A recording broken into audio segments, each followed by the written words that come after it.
29 जून से लेकर के और 26 जुलाई तक 4 राशियों के लिए मालव राजयोग, 4 राशियों के लिए सामान्यतः शुभ फल और 4 ऐसी राशियां जिनको सामान्यतः इसी प्रकार से संतुष्ट होना पड़ेगा। उसमें आपकी राशि को क्या लाभ मिलेगा, हम सभी राशियों पर चर्चा करेंगे। पहले बात कर लेते हैं मेष राशि। मेष राशि के लिए सप्तमेश और धनेश बन करके धन भाव पर गोचर करेंगे। निश्चित रूप से इनकम के मल्टीपल स्रोत उत्पन्न होने वाले हैं। कैरियर में तरक्की और विदेश जाने के संयोग आपको प्राप्त हो सकते हैं। इन्वेस्टमेंट के लिए अच्छा समय हो सकता है। Share, lottery, industry, film industry के साथ साथ आपका डेयरी प्रोडक्ट, इनमें आपको कॉस्मेटिक वाले में बहुत लाभ हो सकता है। व्यवसायिक जगत में बड़ा उछाल मारेगा। खासकर पार्टनर्स से आपको विशेष लाभ के संकेत दिखाई दे रहे हैं। अगली राशि वृषभ। लग्नेश और षष्ठेश होकर लगन भाव पर विराजित होंगे शुक्रदेव। निश्चित रूप से यहाँ पर ये विशेष राशियों में से ही एक राशि है जिसमें से मालव्य राजयोग का भी निर्माण हो रहा है।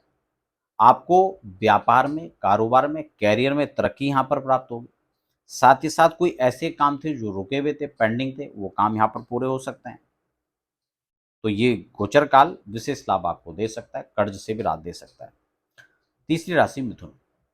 यहाँ पर द्वादश में बैठे हुए हैं पंचमेश और व्ययेश होकर के। खर्चों में बढ़ोतरी हो सकती है, इसलिए खर्च पर अंकुश रखें। अनावश्यक खर्च से बचना चाहिए।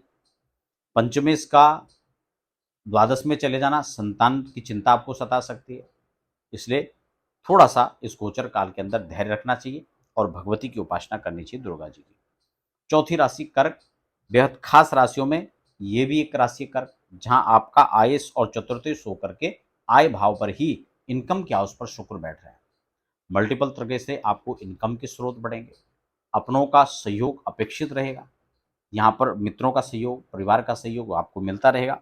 खास कुछ ऐसी चीज़ें जो आप परिवार में लाना चाह रहे थे, वो चीज़ें यहाँ पर प्राप्त हो सकती है। आपको सुख संसाधनों की चीज़ें बढ़ सकती हैं, तो ये अच्छा रहेगा। पांचवी राशि है जिसका दसम भाव पर गोचर होगा शुक्र का। तृतीयेश और दशमेश आपके लिए राजयोग भी है, सिंह राशि के मालव्य राजयोग। और यहाँ पर तृतीयेश और दशमेश होकर दसम भाव में, यानी के आपके मेहनत के चलते, आपके परिश्रम के चलते ये राजयोग आपको विशेष लाभ देगा। इसलिए जितना अपना प्रयास है वो अपने हर क्षेत्र में जो भी आप काम करते हैं वहाँ पर लगाएं। कैरियर में विशेष तरक्की देखी जाएगी। जो कॉन्ट्रैक्टर हैं, जो दलाल हैं, उनको विशेष लाभ यहाँ पर मिलेगा। छठी राशि है कन्या, जिसका नवम भाव पर शुक्र का गोचर फिलहाल रहेगा।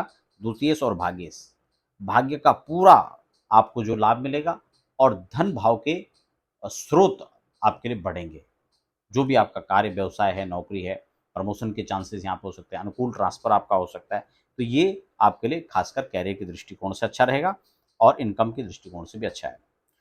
तुला राशि का अष्टम भाव पर गोचर होगा शुक्र का। तुला राशि के लिए लग्नेश और अष्टमेश, यहाँ पर आपको धैर्य धारण करना होगा। स्वास्थ्य का विशेष ध्यान रखना होगा, इसलिए आपको माँ भगवती की उपासना इस काल में करनी चाहिए। और वैसे भी अभी फिलहाल इस दौर के अंदर गुप्त नवरात्रि आ रहे हैं, आप उसमें भगवती की उपासना करें और शक्ति अर्जित करें।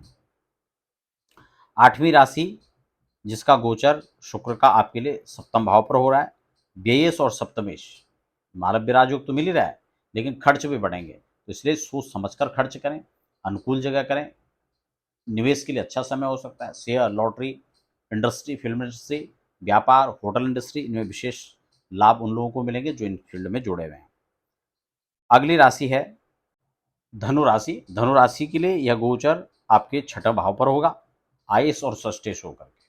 निश्चित रूप से आय का, आमदनी का स्रोत तो बनेगा, लेकिन इनकम होने के बाद आपको बड़े सोच समझ करके इसको खर्च करना है। ये अनावश्यक खर्चे भी बढ़ सकते हैं, रोग में भी जा सकता है, कर्जे में भी जा सकता है।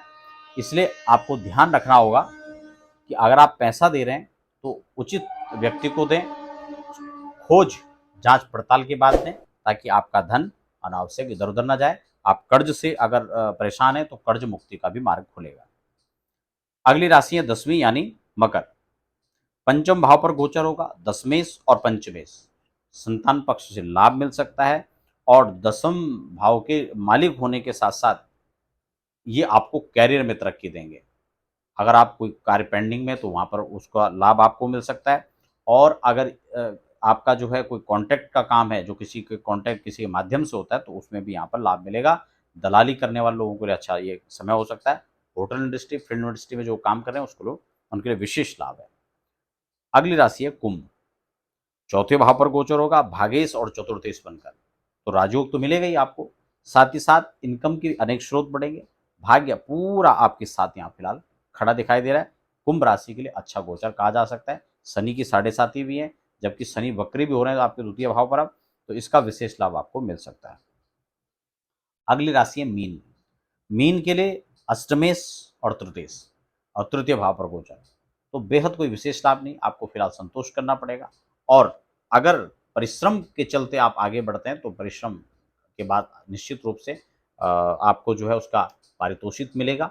आप भगवती की उपासना करते रहें, शिव शक्ति की उपासना करें और आगे बढ़ते रहें। अपने गोल पर आपका फोकस होना चाहिए, तो आपको भी अच्छा लाभ प्राप्त होगा।